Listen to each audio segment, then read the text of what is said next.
มาเดินน้องมาเก็บกาแฟมาเดินน้องมากูบักแหนงก็ยอกก็ใหญ่เอ้ย อ้าวตักใต้สบายดีเนาะย่ามเสาร์พี่น้อง8 โมง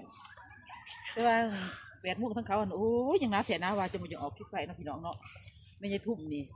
สงสัยสิบได้อาบน้ำเลยท้องมืออาบคนเดียวแต่ที่มืออาบว่ามันกับมืออาบบ่เป็นเนาะเพราะว่ามันไหนมาอ่ะลุยตกพากันลุยต่อจริงๆเพราะว่ามันจะสิสมควรอย่างมากเนาะนะอันปากซองก็ยังบ่ทันเห็นเนาะหัวเตาน้องบอลน้องกาบัดไม่เห็นแดดไม่ใช่ทุ่มยังบ่ทันเห็นตั้งแต่อันนั้นลงว่าสั่นเพิ่นมาลงอยู่ใส่ ลงอยู่ใส่ผู้เจ้าว่าจะได้กับจังไรเนาะเอาลุ้นน้ำกันเด้อไปทุ่มสิได้จัก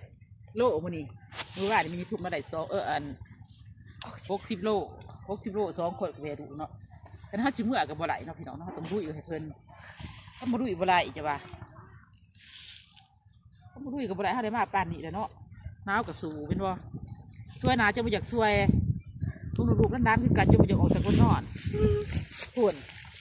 เกิดธรรมดาบ่สีก่อนไปถ้าดุยเมื่อสีไทย